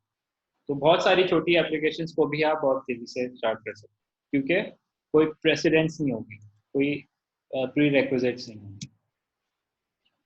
फिर परफॉर्मेंस, यहाँ पर हमारी मेन पॉइंट है, सारा गेम है परफॉर्मेंस। जैसे मैं पहले कह रहा था कि अगर आपके पास ट्रैफिक बहुत ज़्यादा आ जाता है, अब आप सोचें एक ट्रैफिक जैम, ठीक है, आप ट्रैफिक जैम का सोचें कि हाईवे है और हाईवे के ऊपर बहुत ज़्यादा ट्रैफिक एकदम से आ जाता है, तो क्या होता है? जैम, लोग फंस जाते हैं और ट्रैफिक मूव नहीं होता। क्यों? क्योंकि जो आपका रोड है उसके अंदर एक फिक्स कैपेसिटी है कि आपके अंदर 2 लाइनें या 3 लाइनें, उसके अंदर इतनी ही गाड़ियां एक वक्त में गुजर सकती हैं, राइट। हमने क्या करना है क्लाउड नेटिव पे कि अगर एक रोड पे ट्रैफिक बहुत ज़्यादा है, अब तो हम फिजिकल रोड तो है नहीं ना हमारे पास, तो डिजिटल रोड है, तो हम क्या करें कि एक रोड नहीं, हम उस रोड की एक कॉपी बनाते हैं, कि जो रास्ता है जिस पे कस्टमर जा रहा है उसकी एक कॉपी बनाते हैं, ताकि हमारे पास अब हाईवे पे लाइंस बढ़ जाएं, जगह बढ़ जाए। तो उससे क्या होगा कि हमारे पास अब ज़्यादा ट्रैफिक को हम ले सकते हैं। तो जितना ट्रैफिक आ रहा है उतना वाइड हम रोड को करते चले, तो इसको हम स्केल कहते हैं। तो माइक्रो सर्विस में हम क्या कर सकते हैं कि स्केल कर सकते हैं इंडिविजुअल एप्लीकेशन पे या इंडिविजुअल टास्क पे या फंक्शनैलिटी। यहाँ पर मुझे नेटफ्लिक्स का एग्जांपल अच्छा लगता है कि नेटफ्लिक्स के अंदर हमारे पास स्ट्रीमिंग सर्विस चल रही होती है, राइट, और स्ट्रीमिंग सर्विस में हमें स्केल चाहिए होती है, और वो up and down, peak time हो जाए, कभी किसी वक्त में लोग ज़्यादा नेटफ्लिक्स वॉच कर रहे होंगे, किसी वक्त पे कम वॉच कर रहे होंगे, राइट। एक रीजन में, जैसे पाकिस्तान को एग्जांपल ले लें, तो पाकिस्तान का नॉर्मल इंसान की रूटीन कुछ होती है ना, हो सकता है डे टाइम के अंदर आप काम कर रहे हो, ऑफिस में हो, स्कूल में हो, यूनिवर्सिटी में, जो भी है, आपका कुछ जो आपका main day to day living वाला काम होता है वो आप कर रहे हो, बिजी होते हैं। शाम के वक्त में, रात के वक्त में आप फारिग होते हैं, घर पे आराम कर रहे होते हैं, तो उस वक्त आपके पास टाइम होता है टीवी देखने का, एंटरटेनमेंट का। तो अगर आप नेटफ्लिक्स के पर्सपेक्टिव से सोचें, तो मॉर्निंग टाइम में आपको स्केल की ज़रूरत नहीं है। मॉर्निंग टाइम के अंदर आपका जो इंफ्रास्ट्रक्चर है वो कम हो सकता है, क्योंकि आपको कम यूजर्स को सपोर्ट करना है, लेकिन शाम को और रात को आपने ज़्यादा लोगों को सर्विस प्रोवाइड करनी है। तो रोड वाला एग्जांपल सोचें और नेटफ्लिक्स से कंपेयर करें कि नेटफ्लिक्स का जो रोड है जिसमें आपने स्ट्रीमिंग करनी है, दिन के वक्त वो रोड छोटा भी हो तो काम चलेगा, ठीक है? लेकिन रात में जब लोग नेटफ्लिक्स देख रहे हैं, तो आपका अगर हाईवे छोटा है तो आपका ट्रैफिक जैम हो जाएगा, ठीक है। अब जो हुआ है ना, क्लाउड सर्विस प्रोवाइडर जो हमें ऑप्शन देते हैं, वो आगे चल के और डिटेल में बात कर लेंगे। जैसे अमेजोन है, अमेजोन से हम क्या करते हैं, हम उनसे रेंट पे सर्वर्स ले लेते हैं। इसमें क्या होगा कि हमारे पास अगर नेटफ्लिक्स अमेजोन पे स्ट्रीमिंग करता है और करता है, तो होगा क्या कि उनके साथ अमेजोन की डीलिंग हुई होती है। अमेजोन नेटफ्लिक्स को कहेगा आप हमारे सर्वर्स यूज़ करें, जितना भी आप यूज़ करेंगे उतनी पेमेंट कर दें। तो अब नेटफ्लिक्स क्या सोचेगा कि अगर मैं स्केल कर सकता हूँ तो मुझे पैसे बचेंगे, क्योंकि जिस वक्त मैं यूज़ नहीं कर रहा उस वक्त मैं एक्स्ट्रा रिसोर्सेज को शट डाउन कर दूंगा, और जिस वक्त मुझे ट्रैफिक ज़्यादा आ रहा है मुझे, उस वक्त मैं स्केल कर दूंगा, मुझे ज़्यादा पावर चाहिए। तो क्या होगा, दिन के वक्त अमेजोन से कम सर्वर लेगा नेटफ्लिक्स, ठीक है, कम सर्वर लेगा क्योंकि लोड कम होगा। लेकिन शाम को जैसे रात आती रहेगी, ट्रैफिक बढ़ेगा, तो नेटफ्लिक्स क्या करेगा, अमेजोन को बोलेगा मेरे पास ट्रैफिक आ रहा है तो मुझे और भी सर्वर्स चाहिए। अमेजोन से सर्वर बढ़ाते रहेगा, अपनी सर्विस को स्केल करते रहेगा, जहाँ पर यूज़ उसको कस्टमर तक सर्विस पहुंचा सके। जैसे ही ट्रैफिक कम होगा तो नेटफ्लिक्स अमेजोन को बोलेगा अच्छा अब मुझे अब इतनी ज़रूरत नहीं है, अब ये सर्वर माइनस कर दो, फिर वो रिडक्शन करता रहेगा। तो scale up and scale down करते रहेगा। इससे क्या होगा कि परफॉर्मेंस भी हेल्प होगी, कि कभी भी ऐसा टाइम नहीं आएगा कि नेटफ्लिक्स अपने यूज़र को सर्विस नहीं प्रोवाइड कर सकेगा, और कॉस्ट भी कम होगी क्योंकि उसको एक फिक्स्ड इंफ्रास्ट्रक्चर खरीदने की ज़रूरत नहीं है जिसको वो मेंटेन रखे। ठीक है, तो वो क्या कर सकते हैं, ये वाला सारा मेंटेनेंस वाला काम अमेजोन को दे दें और अपनी स्केलेबिलिटी पे फोकस करें कि जितना स्केल कर सकते हैं उतनी परफॉर्मेंस भी बढ़ेगी और कॉस्ट भी कम होगी। अब ये क्लाउड क्या चीज़ है? क्लाउड जो है ना एक कम्युनिकेशन नेटवर्क है। इसको हम इंटरनेट जो है ना वो एक किस्म का क्लाउड है, क्योंकि इंटरनेट का मतलब क्या है, इंटरनेट जब हम देखते हैं तो बेसिकली होता क्या है कि इंटरनेट तो कोई चीज़ नहीं है ना, तो एक कॉन्सेप्ट है। एक्चुअली में क्या होता है, एक डेटा सेंटर होता है, कोई जगह है, कोई कमरा है दुनिया में किसी जगह पर, और बहुत सारे ऐसे हैं जहाँ पर बड़े बड़े डेटा सेंटर के सर्वर्स रखे होते हैं। इन सर्वर्स के अंदर हमारी एप्लीकेशन सेव होती है, डेटा सेव हुआ हुआ। तो जब आप किसी वेबसाइट पे जाते हैं फॉर एग्जांपल, तो आप उसके सर्वर से कनेक्ट करते हैं, वहाँ से उसका कोड डाउनलोड करते हैं और उसको व्यू करते हैं। तो ये क्लाउड है। क्लाउड के मुख्तलिफ एग्जाम्पल। क्लाउड एक वाइड एरिया नेटवर्क हो सकता है। वाइड एरिया नेटवर्क का क्या मतलब है कि पब्लिकली एक्सेसिबल या प्राइवेट जो ग्लोबल डिस्ट्रीब्यूटेड है, और एक लोकल एरिया नेटवर्क हो सकता है जो आपके एक लोकेशन पर, फिजिकल लोकेशन पर हो सकता है। तो हो सकता है कोई ऑर्गेनाइजेशन है, उसकी बिल्डिंग के अंदर एक लोकल नेटवर्क है जो बाहर की दुनिया से डिस्कनेक्टेड है। फिर हमारे पास डिफरेंट टाइप्स ऑफ क्लाउड्स हैं, ये हमारी स्ट्रेटेजीज हैं। सबसे पहले हमारे पास प्राइवेट क्लाउड स्ट्रेटेजी है, जो अक्सर बैंक्स या गवर्नमेंट एजेंसीज फॉलो करते हैं, क्योंकि वो चाहते हैं कि उनके जो सेंसिटिव डेटा उनके पास है वो किसी पब्लिक लोकेशन पर ना हो, वो एक सिक्योर लोकेशन पर उनके हाथ में हो और उनके पास कंट्रोल, ठीक है, ताकि वो उसको सिक्योर रखें। फर्ज करें ना कि आपका बैंक है, उसके अंदर आपके फाइनेंशियल सारी इंफॉर्मेशन है, वो अगर उसको पब्लिकली कहीं पे स्टोर करना चाहें तो क्या आप कंफर्टेबल होंगे? तो इसलिए बैंक्स के पास और गवर्नमेंट्स के पास सेंसिटिव डेटा होता है, उसको उन्होंने बहुत ज़्यादा स्ट्रिक्ट सिक्योरिटी मेजर्स के साथ लेकर चलना होता है, तो उनको प्राइवेट क्लाउड सूट करता है कि पब्लिकली उस डेटा तक एक्सेस हो ही ना। फिर दूसरा टाइप ऑफ क्लाउड स्ट्रेटेजी क्या है, वो पब्लिक क्लाउड। इसमें क्या है कि आपके पास सेंसिटिव डेटा नहीं है, आपके पास इसमें नॉर्मल जो स्टार्टअप्स वगैरह होती हैं ना, basic data, publicly available data, इस तरह से जो भी डेटा नॉन सेंसिटिव है वो तो आप क्लाउड पे रख सकते हैं, कोई अगर हैक भी कर ले तो कोई बात नहीं, इस तरह का डेटा, ठीक है। एंड थर्डली आपका hybrid cloud. Hybrid cloud strategy क्या है, ये प्राइवेट एंड पब्लिक क्लाउड की कॉम्बिनेशन। तो हो सके कोई एप्लीकेशन आपकी ऐसी हो, मल्टी क्लाउड एप्लीकेशंस भी होती हैं जिसके अंदर एक पोर्शन आपका जो है वो सेंसिटिव डेटा का है और बाकी जो है वो नॉन सेंसिटिव डेटा है, तो आप उसको डेटा को ब्रेक करके कुछ प्राइवेट में स्टोर कर सकते हैं, कुछ पब्लिक में भी स्टोर कर सकते हैं। तो इस तरह से हमारी क्लाउड स्ट्रेटेजीज है। अब क्लाउड नेटिव क्या चीज़ है? क्लाउड नेटिव कंप्यूटिंग में हुआ क्या है कि एक फाउंडेशन क्रिएट हुई है। ये फाउंडेशन लिनक्स फाउंडेशन के अंडर में है, और दुनिया की जितनी भी टेक्नोलॉजी कंपनीज जितनी भी ऑल ऑफ देम वो सब इसके पार्ट हैं। एप्पल, गूगल, माइक्रोसॉफ्ट, कोई भी नाम ले आए, वो सब इस फाउंडेशन में। इन्होंने क्या किया है कि एक एग्रीमेंट किया कि क्लाउड नेटिव टेक्नोलॉजी जो है ना उसको प्रमोट करेंगे। तो इन्होंने इसकी डेफिनेशन दी है। डेफिनेशन क्या बनाई है कि क्लाउड नेटिव टेक्नोलॉजीज जो है वो एम्पावर करती हैं ऑर्गेनाइजेशंस को कि वो बना सकें, डेवलप कर सकें और उसको चला भी सकें ऐसी एप्लीकेशन जो स्केल हो सके। और वो स्केल कहाँ पर हो, वो या तो पब्लिक क्लाउड में या प्राइवेट क्लाउड में या हाइब्रिड क्लाउड के कॉम्बिनेशन में वो स्केल होता है। ठीक है, तो दैट्स क्लाउड नेटिव कंप्यूटिंग। सारा कीवर्ड कहाँ है, स्केलेबिलिटी। इसके अंदर ये कुछ कंपोनेंट्स हैं।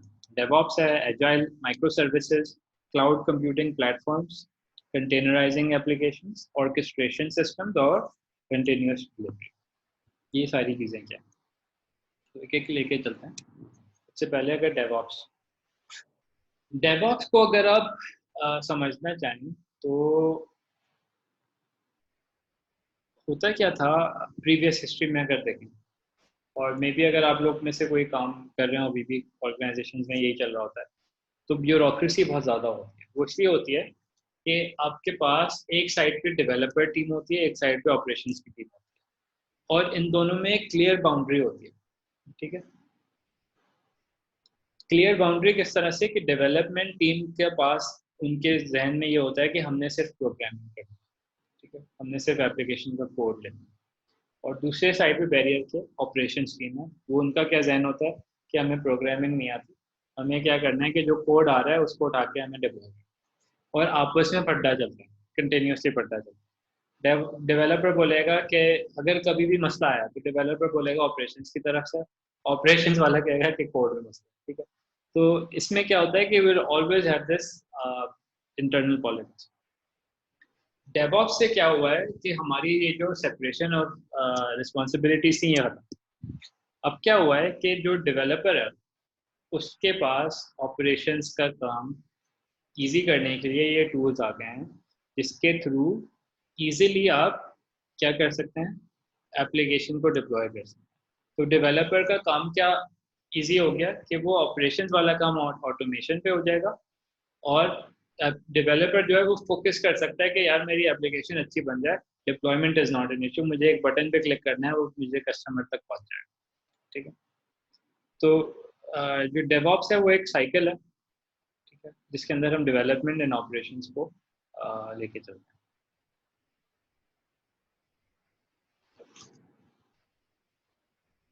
इसको हम पेयर करते हैं एजाइल डेवलपमेंट से। तो डेवऑप्स जो है उसकी अगर आप टाइमलाइन के हिसाब से सोचें तो डेवऑप्स आपका इफेक्ट तब से आता है जब आप कोड को फाइनलाइज करते हैं, और कहाँ तक चलता है जहाँ तक आपका कस्टमर के हाथ में आपका प्रोडक्ट है।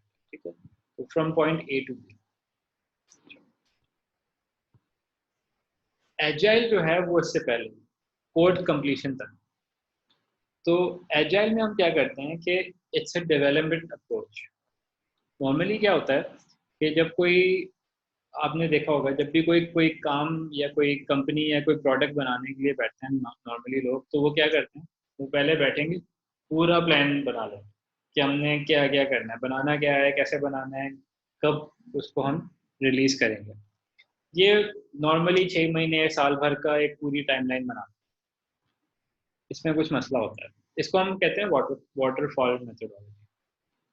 ये हमारे हिसाब से सूटेबल नहीं होता टेक्नोलॉजी के अंदर जहाँ पर हम कोई नया काम करने जा रहे हो। अगर कोई रिपीटेटिव काम कर रहे हैं जो ऑलरेडी पहले भी किया हुआ है फिर तो ठीक है।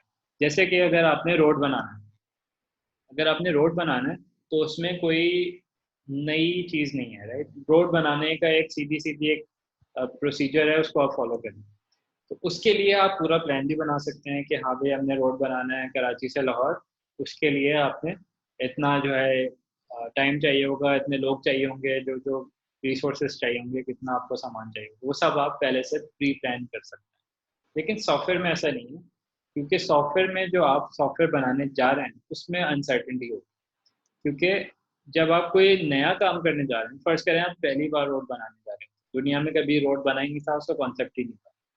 तो फिर आपको तो ये भी नहीं पता होगा कि कितने लोग चाहिए होंगे, आपको ये नहीं पता होगा कि सामान कितना लगेगा, आपको कुछ पता ही नहीं होगा जब आप शुरू करने जा रहे हैं। तो उस वक्त अगर आप पूरा प्लान बना लें शुरू से, तो आपके ख्याल से वो प्लान कितना जो है एक्यूरेट होगा रियलिटी से, बहुत दूर होगा, राइट। तो उसी तरह से जब हम सॉफ्टवेयर डेवलपमेंट करते हैं तो हम पहले दिन में पूरा प्लान नहीं बनाते, हम क्या करते हैं, हम एक जनरल प्लान बना लेते हैं और वो इतना ज़्यादा डिटेल में नहीं होता, और फिर क्या करते हैं, इटरेशन के अंदर उसको डेवलप करते हैं, प्लान को भी कंटिन्यूसली इम्प्रूव करते हैं डिटेल में, और प्रोग्राम को भी कंटिन्यूसली छोटे छोटे पीसेस में डेवलप करते हैं, फुल्ली एजाइल।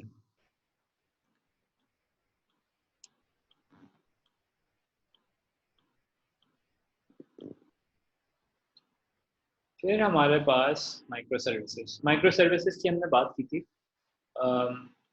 माइक्रो सर्विसेज जो है ना वो की हैं हमारे लिए क्लाउड नेटिव के लिए। तो जितनी भी क्लाउड नेटिव एप्लीकेशन होंगी वो माइक्रो सर्विसेज पे ही बनती, क्योंकि अगर आप माइक्रो सर्विस नहीं बनाएंगे, मोनोलिथ को बनाएंगे, तो आप स्केल कैसे करेंगे। तो हमने क्लाउड नेटिव, क्योंकि स्केलेबिलिटी की बात हो रही है, तो हमें स्केल करना भी तो है ना किसी चीज़ को, तो मोनोलिथ को स्केल करने का तो उतना कोई फ़ायदा नहीं होगा, तो हम माइक्रो सर्विस रिक्वायर्ड कर रहे हैं। तो इसमें क्या है, रिलेटिवली स्मॉल एप्लीकेशन, बहुत सारी छोटी छोटी सी एप्लीकेशन जो माइक्रो सर्विस जिसको कहते हैं, ये बनानी है, और ये सारे एक साथ जब आपस में मिलकर काम करते हैं तो हमारी एक ओवरऑल सिस्टम बन जाता है। माइक्रो सर्विस में अगेन वन फंक्शनैलिटी, तो एक माइक्रो सर्विस का एक काम, और जो डिफरेंट माइक्रो सर्विसेज हैं वो आपस में एक दूसरे से बात भी करती हैं, वो करती हैं यूजिंग APIs और एप्लीकेशन प्रोग्रामिंग इंटरफेसेस। इसमें क्या होता है कि डेटा को हम सेंड एंड रिसीव करते हैं ताकि एक माइक्रो सर्विस दूसरी माइक्रो सर्विस से बात कर सके, डेटा सेंड एंड रिसीव करके, ठीक है। इसको छोटी टीम भी बना सकती है, क्योंकि वन फंक्शनैलिटी है ना, आपको कम्प्लेक्सिटी में जाना ही नहीं, आपने एक टास्क को लेना है और उसको डेवलप करना, तो इसके लिए आप एक डेवलपर भी काफ़ी है, ठीक है। तो इसके बेनिफिट्स क्या हैं, माइक्रो सर्विसेज को इम्प्लीमेंट करना, समझना आसान है as compare to a monolith. Monolith को समझना ही इतना मुसीबत है, अगर आपने खुद से कोड नहीं किया है और आप डेवलपमेंट टीम के पार्ट नहीं थे, मैं कोई मोनोलिथ कोड करके आपको ला के दे दूँ, उसके अंदर दुनिया भर की चीज़ें होंगी जो हो सकता है रेलेवेंट भी ना हो, एक्स्ट्रा चीज़ें होंगी, डिसऑर्गेनाइज होगा, मैस होगा, कॉम्प्लेक्स होगा, उसको पहले आप समझेंगे, फिर उसके अंदर आप चेंजेस भी अगर करना चाहेंगे तो आपके लिए कितना मुश्किल हो जाएगा। तो माइक्रो सर्विसेज में क्या है, क्योंकि ब्रेक किया हुआ है, तो कोड जो है वो छोटा छोटा होगा ना, हर एप्लीकेशन, छोटी एप्लीकेशन मतलब कम कोड, तो उसको फिर आपको समझने के लिए भी आसानी हो जाएगी।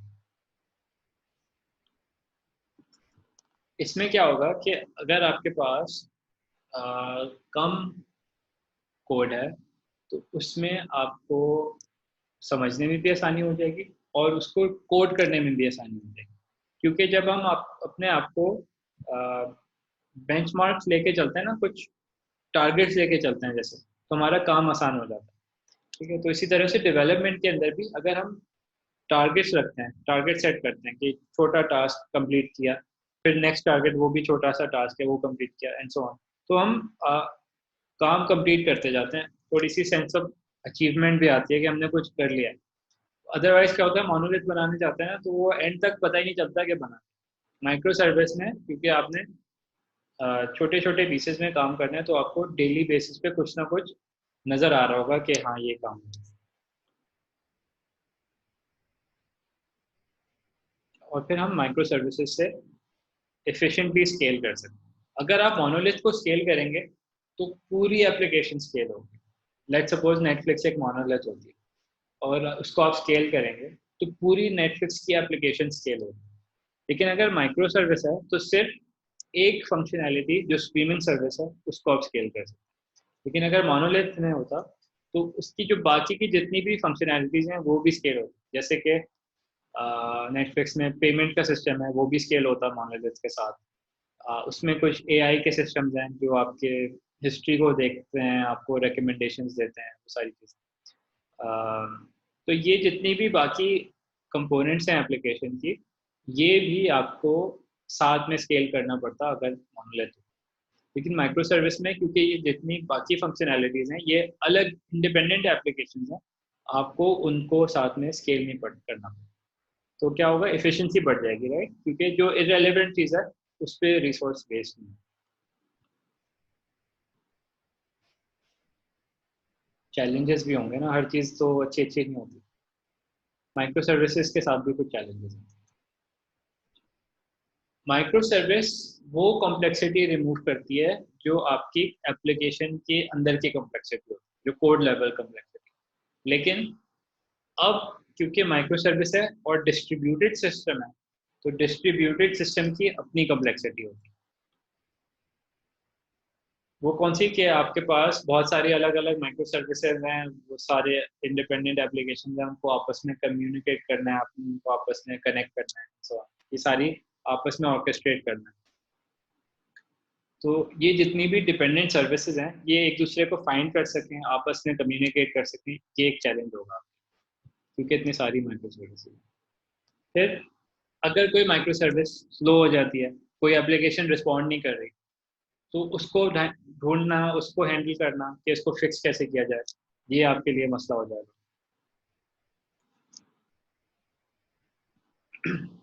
अब हमारा सिस्टम डिस्ट्रीब्यूटेड हो गया। मोनोलिथ के अंदर क्या होगा, अगर मसला है आपको नजर आ जाएगा, हाँ भाई मसला। डिस्ट्रीब्यूटेड सिस्टम के अंदर क्योंकि बहुत सारी माइक्रो सर्विसेज हैं, अब आपको इतनी सारी एप्लीकेशंस को मॉनिटर करना है। तो थ्रू आउट द एप्लीकेशन जितनी माइक्रो सर्विसेज चल रही हैं उन सबको मॉनिटर भी करना है। और अब आपको एक चीज़ को मॉनिटर नहीं करना है, एक एप्लीकेशन को मॉनिटर नहीं करना, अब आपको जितनी भी माइक्रो सर्विसेज हैं उन सबको मॉनिटर करना है पैरेलल।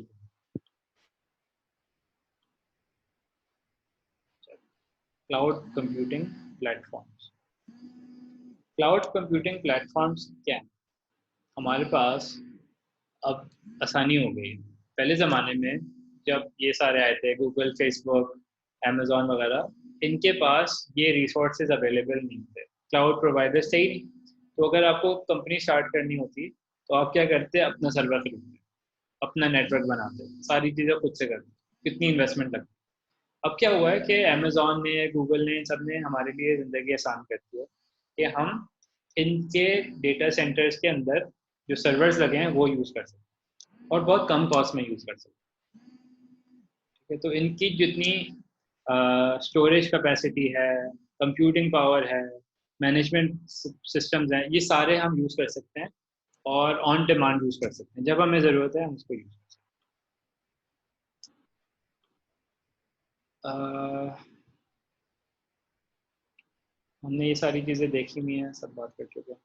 हाँ, पब्लिक क्लाउड्स में हमारे पास अमेज़ॉन का AWS है, हमारे पास गूगल क्लाउड सर्विसेज हैं, अज्योर है, अलीबाबा है, IBM है, बहुत सारे डिफरेंट क्लाउड सर्विस प्रोवाइडर्स हैं जो पब्लिक क्लाउड्स हमें पब्लिक क्लाउड्स का एक्सेस देते हैं।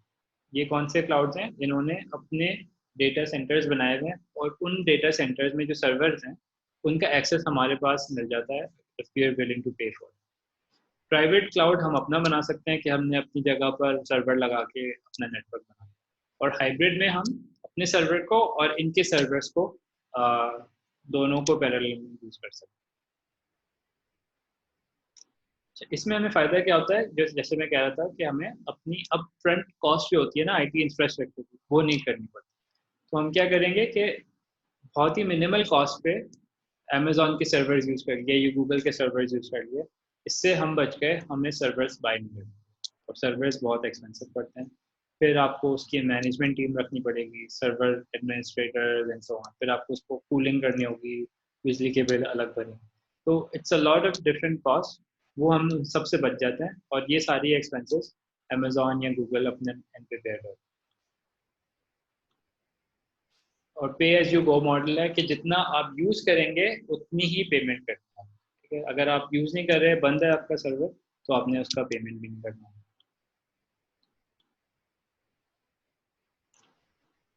कंटेनर्स। कंटेनर्स क्या है? हम जब क्लाउड नेटिव की बात करते हैं तो हमने क्या करना है कि हमने अपनी एप्लीकेशन को स्केल करना है। स्केल करने के लिए हमें कोई ऐसा मीडियम चाहिए जिससे हम एप्लीकेशन को डिस्ट्रीब्यूट कर सकें ताकि वो उसकी कॉपीज बना सकें। तो इसके लिए हम कंटेनर यूज़ करते हैं।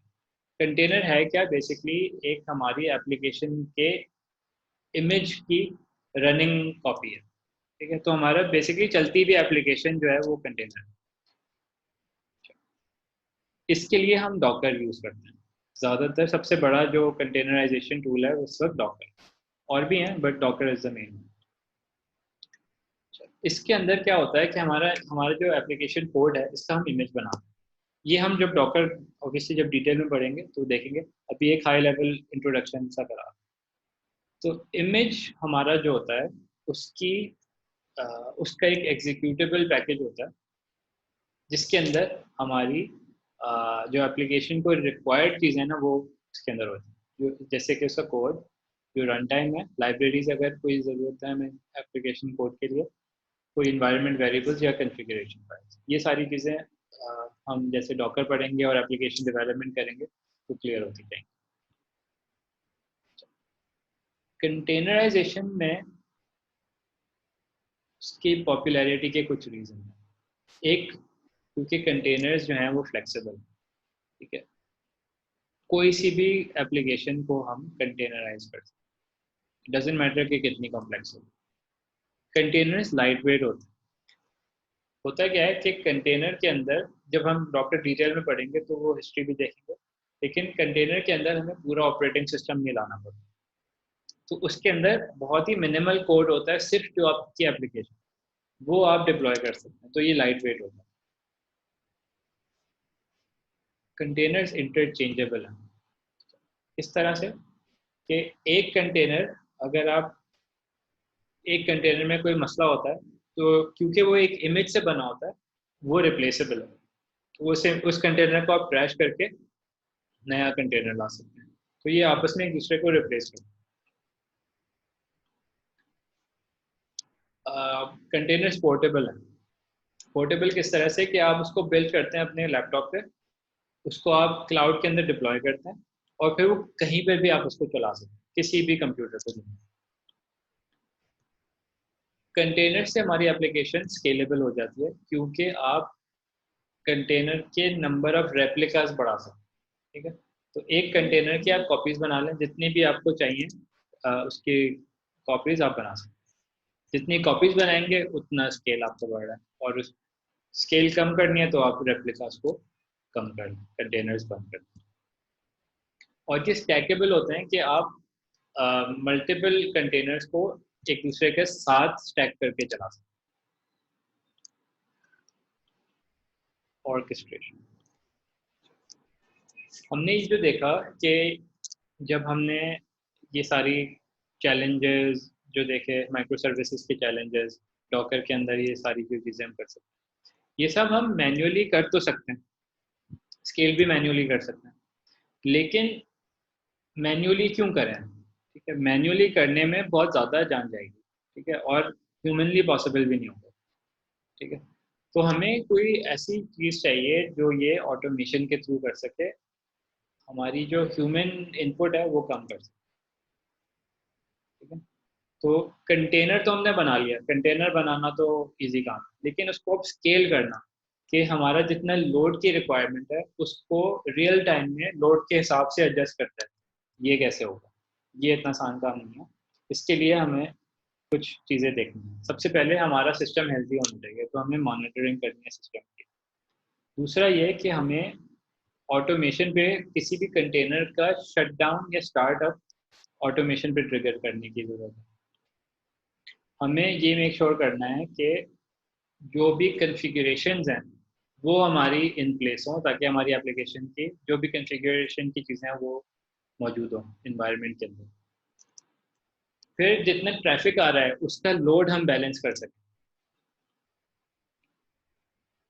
अब लोड बैलेंस हो रहा है बिटवीन डिफरेंट माइक्रो सर्विसेज, तो जो ऑथेंटिकेशन है वो ऑथेंटिकेशन की जो सीक्रेट्स हैं वो डिफरेंट कंटेनर्स के बीच में शेयर हो सकते हैं। ये सारा काम मैन्युअली भी हो सकता है, लेकिन बहुत ज़्यादा टाइम लगेगा, बहुत ज़्यादा लोग चाहिए होंगे, और वो इतनी तेज़ी से भी नहीं कर सकेंगे क्योंकि ह्यूमन रिस्पॉन्स टाइम भी होगा। तो इसको ऑटोमेशन पे लाने के लिए हम टूल यूज़ करेंगे कुबरनेटिस। ये जितना काम है ये ऑटोमेशन पे होगा, खुद से होगा, कुबरनेटिस करेगा। इसको हमने सिर्फ कॉन्फ़िगर करना है। एंड लास्ट टॉपिक हमारा है continuous integration and continuous deployment. ये डेवऑप्स के जो कॉन्सेप्ट है, इसमें होता क्या है कि हम चाहते हैं कि जैसे ही हम अपना कोड कंप्लीट करें, कोड जब हम कंप्लीट करते हैं एक वर्जन कंट्रोल सिस्टम है नोन एज गिट, उसके अंदर हम अपना कोड चेक इन करते हैं, कमिट करते हैं। जैसे ही हम वहाँ पर अपना कोड कमिट करें, हम चाहते हैं कि वहाँ से एक प्रोसेस शुरू हो जो हमारे कस्टमर तक इस कोड को डिप्लॉय करे। इसको हम कहते हैं continuous integration and continuous deployment. तो it's a method to frequently deliver apps to customer. Frequently deliver apps का क्या मतलब है? जब हम एप्लीकेशन डेवलपमेंट करते हैं तो नॉर्मली हम कुछ नया बना रहे हैं, कोई नया प्रोडक्ट होता है, नई स्टार्टअप होती है, और हमें उसमें रैपिडली हम लोग बहुत तेज़ी से उसमें काम करते हैं। हर थोड़े थोड़े दिन बाद हमें कोई नया फंक्शन, नया फीचर कस्टमर तक रिलीज़ करना है। इसके लिए हमें कोई ऐसे मेथड चाहिए कि हम तेज़ी से एप्लीकेशन को डिलीवर कर सकें कस्टमर तक। ये ऑटोमेशन के बगैर पॉसिबल नहीं। तो हमें ये ongoing automation and continuous monitoring की सॉल्यूशन है। जो ये डेवऑप्स का जो पूरा जो प्लान है, ये पूरा हमें ऑटोमेशन पे चाहिए। इसके लिए हम एक टूल यूज़ करते हैं कॉल्ड जेंकिंस। ठीक है, ये एक पाइपलाइन क्रिएट करती है जिसके अंदर ट्रिगर मैकेनिज्म्स होते हैं जो हमें डॉकर को भी कॉल करेगी, कुबरनेटिस को भी कॉल करे, एंड जितने भी हमारे टूल्स हैं बाकी वो सब इसके थ्रू हम यूज़ करते हैं। तो ये एक हाई लेवल ओवरव्यू है कि हम लोग अगले जो समझें 2 महीने हैं उसके अंदर करने के लिए। और कोई अगर क्वेश्चन है तो we can take them now.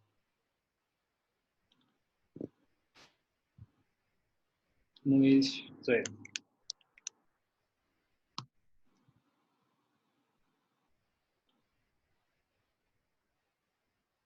हाँ जी सर, मेरा ये एक दो सवाल है इसी डेवऑप्स और माइक्रो सर्विसेज के बारे से। जो आप बता रहे थे माइक्रो सर्विसेज के बारे के हवाले से, तो मेरा क्वेश्चन ये है कि एक एप्लीकेशन बनी हुई है, उस मतलब जैसे ये आप नेटफ्लिक्स की बात कर लें या आपने ये जूम की एप्लीकेशन के बारे में बताया, तो इसके अंदर जो यूआई रेंडरिंग हो रही है, जैसे ये है शेयरिंग की एक है या आपकी वीडियो की एक है, कमेंट्स की एक है, इस तरह से, तो ये यूआई क्या यूआई एक एप्लीकेशन के बनती है या यूआई भी डिफरेंट होती है?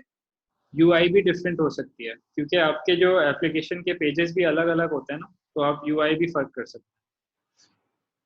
तो ये किस तरह से, मतलब ये एक एप्लीकेशन कैसे बनेगी फिर ये?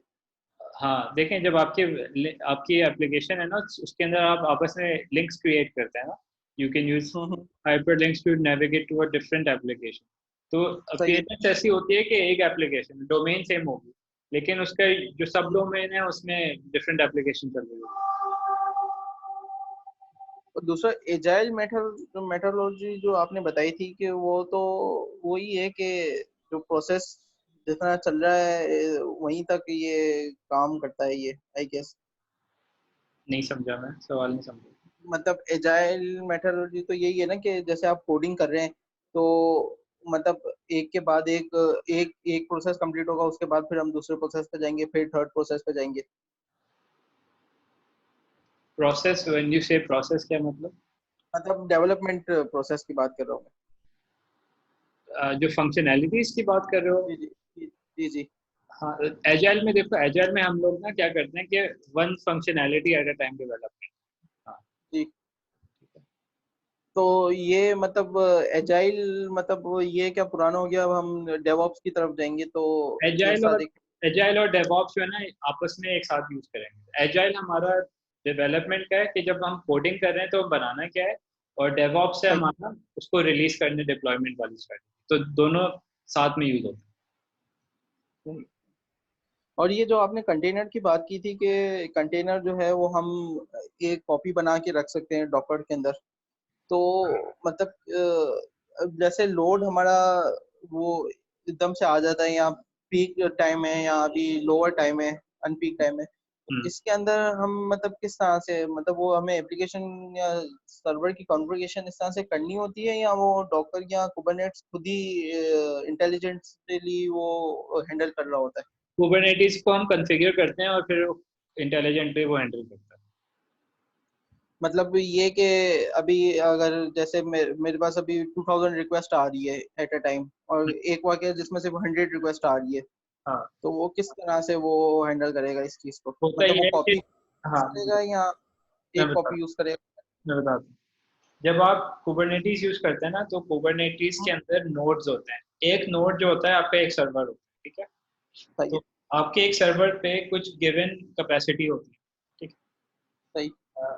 उसके अंदर आप मल्टीपल कंटेनर्स क्रिएट कर सकते हैं, ठीक है। एक सर्वर के अंदर मल्टीपल कंटेनर्स? एक सर्वर के अंदर मल्टीपल कंटेनर्स कर सकते हैं, और जितने सर्वर्स हैं फिर आप अक्रॉस सर्वर्स और भी ज्यादा कंटेनर्स क्रिएट कर सकते हैं, ठीक है। सही। तो कुबरनेटिस क्या करता है कि वो ये देखता है कि आपको, अगर आपका जैसे लोड आ रहा है ना, तो वो आपका लोड को मॉनिटर करते रहता है, लुकिंग एट द सिस्टम जो स्टैट्स होते हैं, ठीक है। सही। स्टैट्स को देखता है, वो बोलता है कि अच्छा हमारी अब सीपीयू यूसेज ज़्यादा बढ़ गई है। आप एक थ्रेशहोल्ड सेट कर देते हैं कि अगर जैसे फॉर एग्जांपल 80% एक्सीड करता है तो नया कंटेनर स्टार्ट कर दो, इस तरह से। तो होगा क्या कि कुबरनेटिस को आप कंफिगर करेंगे कि बेस्ड ऑन सम मेट्रिक्स कि कब उसने नया नोड पे जाना है, नया नोड ऐड करना है। सो कुबरनेटिस क्या करेगा कि उसके पास आपके कंटेनर की इमेज फाइल है कि कौन सा कंटेनर आप, तो जैसे ही उसको नीड लगेगी ना कि हाँ यार I need to have another copy of the container, तो वो क्रिएट करते हैं। जैसी ट्रैफिक कम होगा तो कुबरनेटिस खुद से डिसाइड करेगा कि अच्छा मुझे इसकी अब जरूरत नहीं है, तो उसको रिमूव कर। तो हमारा जो डेटा होगा वो किस तरह से, फिर अगर वो रिमूव कर देगा वो उस कॉपी को, तो हमारा डेटा जो है वो अलग सेंट्रलाइज कर? डेटा कंटेनर के अंदर नहीं होगा, डेटा वॉल्यूम के अंदर होगा, बाहर, कंटेनर से बाहर, सही, ठीक है। सही, सही।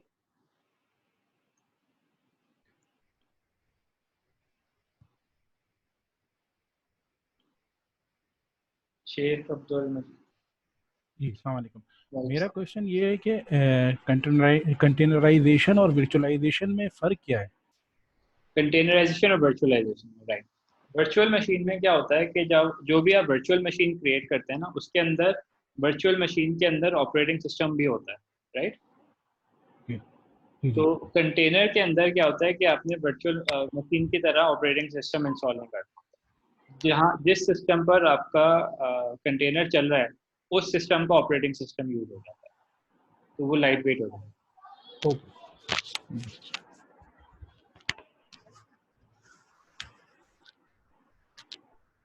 सही है जी, गॉट इट।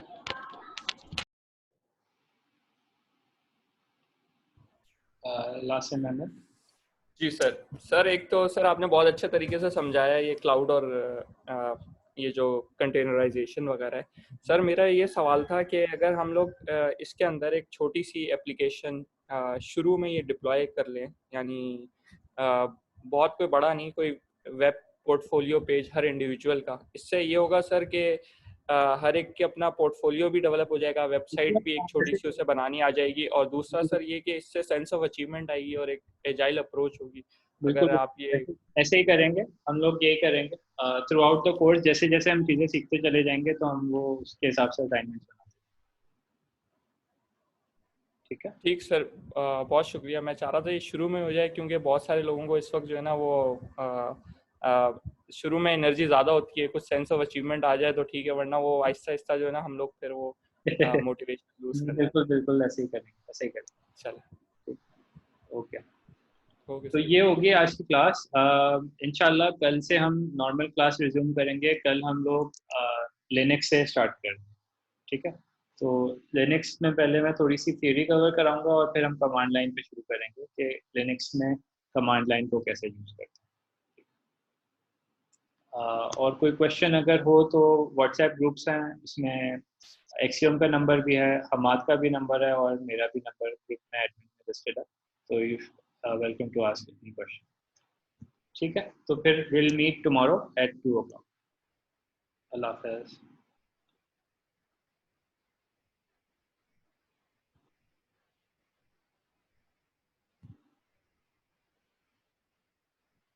जी कल सेकंड क्लास होगी।